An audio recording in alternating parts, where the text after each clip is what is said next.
Alright, so this is my KNN classifier for the data mining first coursework. I'm going to just walk you through it. So what I've done is I've got the program to run through twice of using first Euclidean metric and then the Manhattan metric of distance. You can see I'm running through them both, so the whole process runs through twice, and then I print out which metric I'm on. And I've split up the data sets. I'm iterating 6 times. The first 5 are split, is the training data set is split by the fold. So the first iteration, the first fold, and so on. And then the 6th one, which is, you can notice, significantly larger, that is the testing data set, which is being assessed.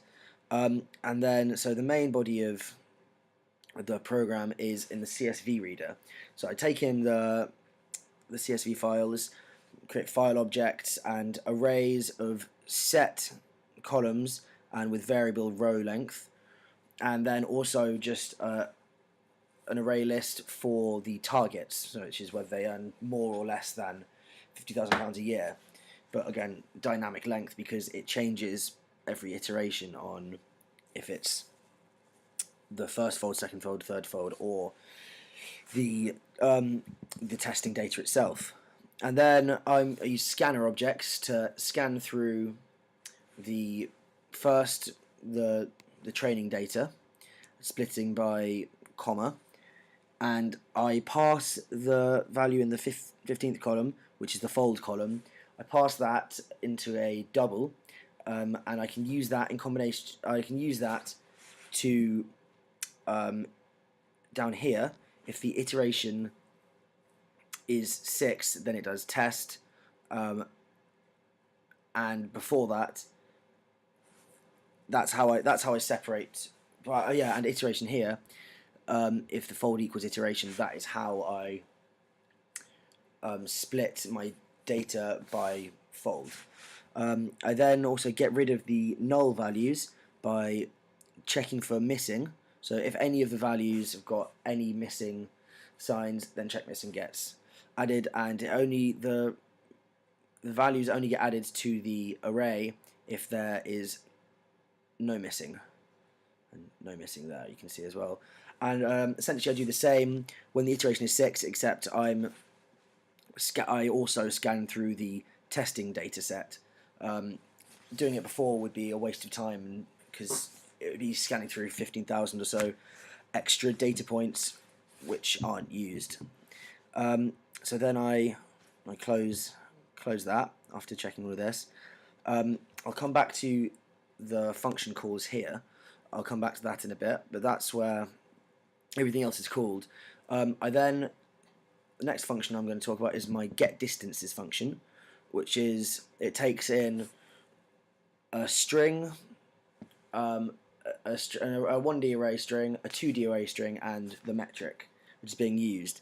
In one, so that is the data point, the string of the data point that is being tested, and it takes in the entire training set. I then create some doubles for the values which have a numerical value. I use that to pass. I pass them into numeric values. Some of the values have got name differences, so obviously they can't be passed into numbers. So then what I do is I normalize. This is for the testing data point. I then normalize all of the numerical values. There's a big for loop going across the length of the training data set. So that's for all of the rows in the training data set. You iterate across, and that's passing the test data point against every row of the test data set. And I do the same setup, passing the data into doubles and then normalizing that data. And then for the nominal data categories, I've been treating them as binary, so they either are equal or they are not equal. And if they're not equal, then I add the name distance. And then you can see here the metric. If the metric is 0, then it's Euclidean, and I've done the standard Euclidean setup, and then added on the name distance, and then if it's not 0, which can be 1, then I've had the absolute or Manhattan distance, and it's set up as a regular Manhattan distance equation. The next function that I'm going to talk about is getLabel, which is it takes in a data point, a full data set, and then the metric as well.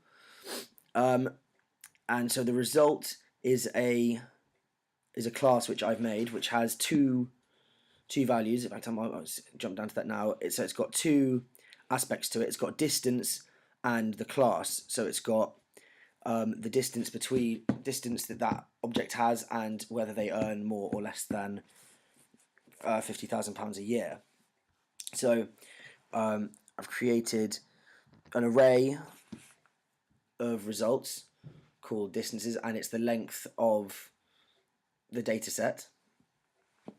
And then this is initializing the array, and I've set all the values to 0 and to null. All the earns values to null and all the distance values to 0. I then get the distances by passing in the data point, all of the training data set, and the metric. And then I sort out the results by creating two array lists, the result list, a label list, and then I sort the result list using the distance comparator, which is just an extension of comparator, doing a distance sorting. I then take the label list is used in the next section, which is so for k between 1 and 39. I run through that, and then the sorted label is a string which is run through, and it's of length k. So at the end, labels is added, and what is returned is an array of strings of the prediction labels per data point for each different value of k. So from 1 through 39, or only odds, an array is passed back, which has the predictor based on that how many neighbors. So that the first one is 1 neighbor all the way up to 39 neighbors. And the assign label, which is used here, is just a very simple. There's three things used. If the value at n labels is more than 50,000, then it's true, and then more than gets added, and if it's less than, then less than gets added. This is just a check to see if the label is ever something else, and it will throw out a print rather than causing an error. And then I use that to compare. If more than is larger than less than, then it's returning the mode which the label it's returning is more than, and then conversely, if more than is not more than less than, then the mode I'm returning is less than 50,000. I don't need to do an equal, more than or equals to sign here, because the array length is always odd, so you never have to worry about having an equal number of data points, unless we were to have a label incorrect, but that hasn't happened in any of the tests so far. So that's probably unnecessary, but it's a nice sort of safety net. Then, so to call all the functions, that's up in the CSV reader function. I've just created a few arrays of doubles, so correct, accuracy, true positives, true negatives, false positive, false negatives, sensitivity, specificity, and precision. I then have a couple of array lists created.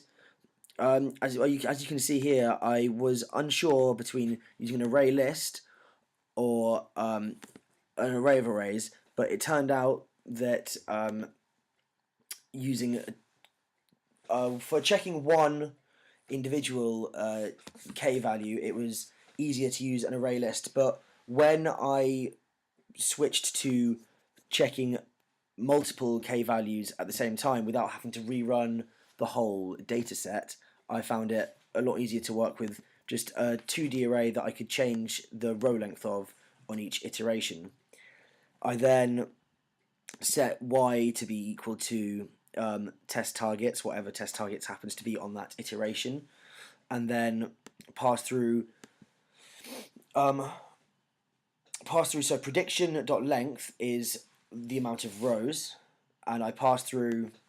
I get the labels for that every output, and then I run inside that for loop to check for the rows. I check through the columns, and so that's for each individual. This gets the string for each individual, the label for each individual data point, and then this separates out the data point by the predictions by k values, and sets the correct values if they're equal, and then it sets the true positive if they're both equal in the positive, if they're both equal in the negative, true negative.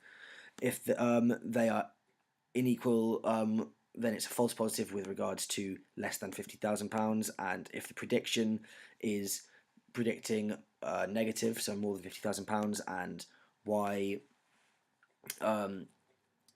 is the true label is less than £50,000, then it's a false negative.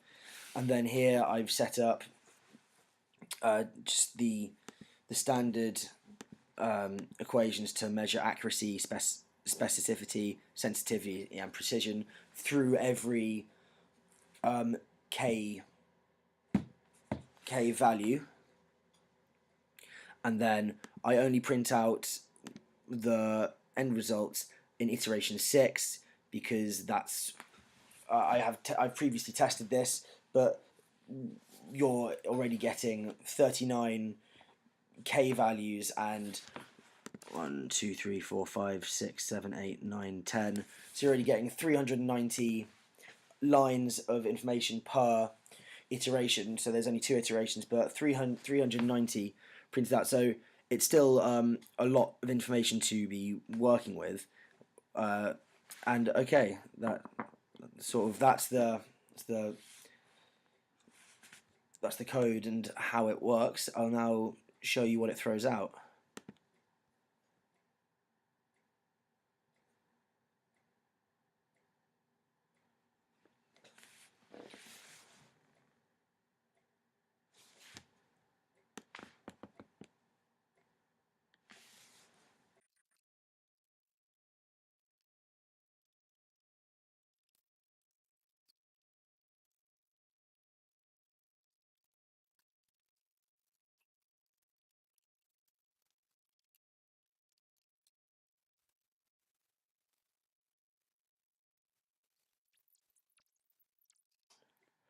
Okay, so as we see here, there's a lot of information to pass through, but on my previous runs, I measured the outputs and found that for Euclidean distance, 31 was the optimum number for the use of k, as it has a 0.278 accuracy, so 82.78%, around 91% sensitivity, lower specificity, around 56.8% for that, and 0.866% precision.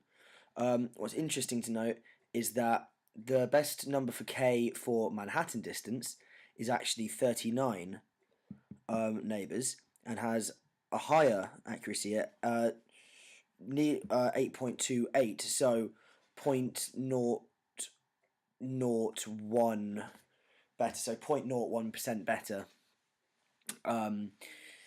than using the Euclidean distance in this circumstance, with again a slightly higher sensitivity. It has a lower specificity, though, on the other hand, by a couple of percent, and slightly lower precision. But as you can see, they're both 0.828 versus 0.8278 are fairly similar. So the distance metric doesn't seem to make a huge amount of difference in end result in this particular this particular setting, and they're both significantly higher than 50%, which would be the random guessing of for a binary label operator, such as we have in this case. So thank you for watching, and I hope you enjoyed my KNN classifier.